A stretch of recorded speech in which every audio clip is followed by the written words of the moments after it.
नमस्कार दोस्तों, YouTube channel पर आपका स्वागत है। मैं हूं आपका दोस्त राजवीर सिंह लक्ष्मी। आज हम इस वीडियो में कुल 5 मेन बोर्ड IPO, जिनमें से 3 कल यानी 24 सितंबर को लिस्टिंग होने वाले हैं, एक आज जिसमें ओपन हो गया है एंड एक 25 सितंबर से ओपन हो रहा है, की grey market premium and listing gain के बारे में बात करेंगे। चैनल को सब्सक्राइब कर लें और बेल आइकन को ऑन कर लें। चलिए शुरू करते हैं। फर्स्ट है नॉर्दर्न आर्क कैपिटल लिमिटेड का IPO, जिसकी ओपनिंग डेट 16 सितंबर थी एंड क्लोजिंग डेट 19 सितंबर को हो चुकी है एंड लिस्टिंग 24 सितंबर यानी कल होने वाली है। इसका टोटल इशू साइज 777 करोड़ का था एंड फेस वैल्यू 10 रुपीज़ की है। एक लॉट में 57 शेयर थे। रिटेलर एक लॉट के लिए 14,991 रुपये लगा सकते थे। इसका ग्रे मार्केट में प्रीमियम अभी 144 रुपये पर ट्रेड कर रहा है। इसकी एक लॉट में 57 शेयर है। इस हिसाब से इससे 8,208 रुपये का लिस्टिंग गेन हो सकता है, जो 54.75% का होता है। दोस्तों, लिस्ट की सेकंड नंबर की कंपनी है आर्केड डेवलपर्स का IPO। इसकी ओपनिंग 16 सितंबर को हुई थी, क्लोजिंग 19 सितंबर को हुई एंड लिस्टिंग कल यानी 24 सितंबर को होने वाली है। इसका टोटल इशू साइज 410 करोड़ का था। इसकी एक लॉट में 110 शेयर है। फेस वैल्यू 10 रुपीज़ पर शेयर की है। रिटेलर मिनिमम एक लॉट के लिए बोली लगा सकते थे, जिसका अमाउंट 14,080 रुपये था। इसका ग्रे मार्केट में प्रीमियम देखें तो अभी 63 रुपीज़ पर ट्रेड कर रहा है। इस हिसाब से इसकी एक लॉट से 49.22% लिस्टिंग गेन, जो कि 6,930 रुपये होता है, का मिल सकता है। दोस्तों, थर्ड कंपनी है वेस्टर्न कैरियर इंडिया लिमिटेड का IPO। इसकी ओपनिंग डेट 16 सितंबर थी एंड क्लोजिंग 19 सितंबर को हो चुकी है। लिस्टिंग 24 सितंबर यानी कल होगी। इसका टोटल इशू साइज 492.88 करोड़ का था। फेस वैल्यू 5 रुपये पर शेयर की थी एंड वन लॉट में 87 शेयर रहने वाले थे। रिटेलर मिनिमम एक लॉट लगा सकते थे, जिसका प्राइस 14,964 रुपये था।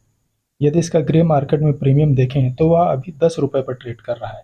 इसकी एक लॉट में 87 शेयर है। इस हिसाब से इसकी एक लॉट से 870 रुपये यानी 5% के लगभग का लिस्टिंग गेन मिल सकता है। दोस्तों, लिस्टिंग के दिन ये कॉस्ट टू कॉस्ट में भी लिस्ट हो सकता है। यदि आपको इसका अलॉटमेंट मिला है तो इससे टोटल एग्जिट अभी के टाइम करना ठीक रहेगा। बाद में यदि प्राइस एडजस्ट होगा और ऊपर जाने के लिए तत्पर होगा, तब हम इसमें पोजीशन फिर बनाएंगे। दोस्तों, नॉर्दर्न आर्क एंड आर्केड को आप 50% बुक कर लें, बाकी 2-3 सालों के लिए रख सकते हैं, लेकिन वेस्टर्न से आपका एग्जिट करना सही फैसला हो सकता है। बाकी आप अपने फाइनेंशियल एडवाइजर से भी सलाह ले सकते हैं। फोर्थ कंपनी है मनबा फाइनेंस लिमिटेड का IPO। इसकी ओपनिंग डेट 23 सितंबर यानी आज की है। क्लोजिंग 25 सितंबर को होगी। लिस्टिंग इसकी 30 सितंबर को होगी। टोटल इशू साइज 150.84 करोड़ का है एंड फेस वैल्यू 10 रुपीज़ पर शेयर की है। एक लॉट में 125 शेयर है। लिस्टिंग NSE BSE पर होगी। ये टोटल फ्रेश इशू है। रिटेलर मिनिमम एक लॉट के लिए बोली लगा सकते हैं, जिसका अमाउंट 15,000 रुपये रहेगा। रिटेलर मैक्सिमम 13 लॉट के लिए एप्लीकेशन लगा सकते थे, जिसका अमाउंट 1,95,000 रुपये रहेगा। स्मॉल HNI मिनिमम 14 लॉट के लिए अप्लाई कर सकते हैं। अमाउंट 2,10,000 रुपये रहने वाला है। स्मॉल HNI मैक्सिमम 66 लॉट के लिए अप्लाई कर सकते हैं। अमाउंट 9,90,000 रुपये रहेगा। बिग HNI मिनिमम 67 लॉट के लिए बोली लगा सकते हैं, जिसकी धनराशि 10,05,000 रुपये रहने वाली है। इसके प्रमोटर के पास अभी कंपनी के 100% शेयर हैं। IPO लिस्टिंग के बाद पोस्ट इशू 74.98% रह जाएंगे।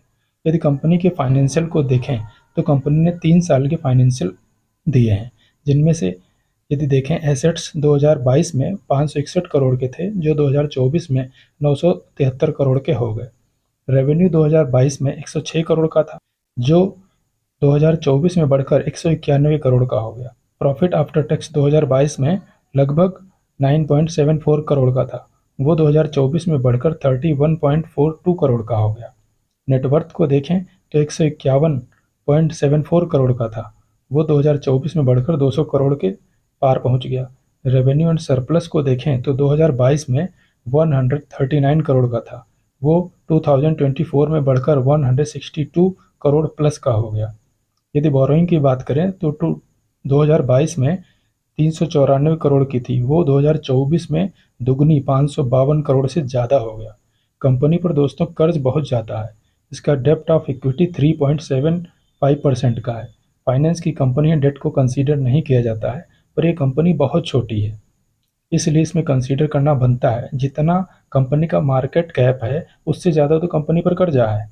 कंपनी का मार्केट कैप कुल 602.87 करोड़ का है एंड बोरोइंग 752 करोड़ की है। कंपनी की कुल मार्केट कैप से ज़्यादा कंपनी पर कर्जा है। यदि इसके सब्सक्रिप्शन को देखें तो QIBs ने अब तक 1.16 टाइम्स सब्सक्राइब कर लिया है। HNIs ने 15.86 टाइम्स सब्सक्राइब कर लिया। बिग HNIs ने 12.40 गुना सब्सक्राइब कर लिया। स्मॉल HNIs ने 22.78 टाइम्स सब्सक्राइब कर लिया एंड रिटेलर ने 14.5 गुना सब्सक्राइब कर लिया। यदि टोटल सब्सक्रिप्शन को देखें तो 11 गुना बढ़ गया है। अब तक 5,82,244 एप्लीकेशन लग चुकी हैं। इसका registrar link in time private limited है, जहां से आप अपना अलॉटमेंट चेक कर पाएंगे। इसका लिंक मैं डिस्क्रिप्शन बॉक्स में दे दूंगा। यदि इसके ग्रे मार्केट को देखें तो यहाँ पर इसका प्रीमियम 60 रुपीज़ पर ट्रेड कर रहा है एंड एक लॉट में 125 शेयर हैं। इस हिसाब से इसकी वन लॉट से 7,500 रुपये यानी 50% का लिस्टिंग गेन मिल सकता है। दोस्तों, IPO का साइज़ मात्र 150 करोड़ का है, इसलिए यहाँ अलॉटमेंट मिलना काफ़ी टफ होने वाला है। कंपनी में लिस्टिंग गेन के लिए QIBs के आने के बाद अप्लाई किया जा सकता है, वरना इसे अवॉइड करना ही ठीक रहेगा। यदि आप लिस्टिंग गेन के लिए अप्लाई करना चाहते हैं तो आप लास्ट डे अप्लाई कर सकते हैं। आपको अलॉटमेंट मिल जाता है तो मेरी तरफ से अभी से आपको बहुत बहुत बधाई। यदि लास्ट कंपनी की बात करें तो कंपनी का नाम है KRN heat exchanger refrigeration limited का IPO। दोस्तों, इन दोनों कंपनियों पर हम पहले भी बात कर चुके हैं। यदि इनकी डिटेल देखनी है तो आप मेरे पहले वाली वीडियो को वॉच कर सकते हैं। वैसे KRN heat exchanger company fin and tube type heat exchanger की अग्रणी निर्माता है, या कह लें प्रमुख निर्माता है। इसकी ओपनिंग डेट 25 सितंबर को रहेगी, क्लोजिंग डेट 27 सितंबर को रहेगी, अलॉटमेंट 30 सितंबर को रहेगा। लिस्टिंग इसकी नेक्स्ट मंथ 3 अक्टूबर को रहेगी। फेस वैल्यू 10 रुपीज़ पर शेयर की, वन लॉट में 65 शेयर हैं। कंपनी का टोटल इशू साइज यदि देखें तो लगभग 341.95 करोड़ का है। ये सारा का सारा फ्रेश इशू है। लिस्टिंग BSE NSE पर होगी। रिजर्वेशन कोटे को देखें तो QIBs 50%, HNIs 15% एंड रिटेलर 35% हिस्सा है। यदि प्रमोटर होल्डिंग को देखें तो अभी mister Santosh Kumar Yadav and miss Manju Devi and mister Manohar Lal ji के पास pre issue 94.39% holding. IPO listing के बाद शेयर होल्डिंग पोस्ट इशू कुछ कम हो जाएगा। Company fin and tube type heat exchanger जैसे copper and aluminium fins and copper tube की लीडिंग मैन्युफैक्चरर है। कंपनी के पास बड़े क्लाइंट जैसे Daikin air conditioning India private limited, SEIT business India private limited इत्यादि नाम शामिल हैं। कंपनी अपने तैयार माल की supply UAE, USA, Italy, Saudi Arabia and Norway, UK, Germany व अन्य देशों में एक्सपोर्ट करती है। कंपनी ने 2023 से 2024 तक लगभग 25.47% से रेवेन्यू जनरेट किया है। कंपनी IPO के पैसे से न्यू यूनिट लगाएगी। कंपनी के यदि फाइनेंशियल को देखें तो प्रॉफिट आफ्टर टैक्स 20.9% का रहा। कंपनी ने अपने 3 सालों का फाइनेंशियल डाटा दिया है। यदि कंपनी के एसेट्स को देखें तो 2022 में 92.79 करोड़ का था, वो बढ़कर 2024 में 258 करोड़ का हो गया। रेवेन्यू जहां 2022 में 158 करोड़ का था, वो 2024 में बढ़कर दोगुना 313 करोड़ का हो गया। प्रॉफिट आफ्टर टैक्स को देखें, जहां 2022 में 10 करोड़ का था, वो 2024 में बढ़कर 4 गुना यानी 39 करोड़ का हो गया। नेटवर्थ देखें तो 2022 में 25 करोड़ का था, वहीं 2024 में बढ़कर 131.65 करोड़ का हो गया। कंपनी के बोरोइंग को देखें तो 2022 में 22 करोड़ का था, जो 2024 में बढ़कर लगभग 60 करोड़ का हो गया। कंपनी पर कर्ज भी बढ़ा। कंपनी का ROE 40.86% का है। रिटर्न ऑफ कैपिटल एम्प्लॉय 31.21 का है। डेप्ट ऑफ इक्विटी 0.45 का है। एक से डेट कम है। ओवरऑल देखा जाए तो कंपनी ओके है। कंपनी का मार्केट कैप 1309 करोड़ का है। कंपनी बहुत छोटी मार्केट कैप वाली है। कंपनी में QIBs के आने के बाद इन्वेस्टमेंट किया जा सकता है। कंपनी का registrar big share service private limited है, जहां से आप अपने अलॉटमेंट को चेक कर सकते हैं। कंपनी के यदि ग्रे मार्केट प्रीमियम को देखें तो अभी 240 रुपये पर ट्रेड कर रहा है। इसकी एक लॉट से में 65 शेयर हैं। इस हिसाब से इससे 15,600 रुपये का लिस्टिंग गेन मिल सकता है, यानी इसने अभी से आपके पैसे को दुगना कर दिया है।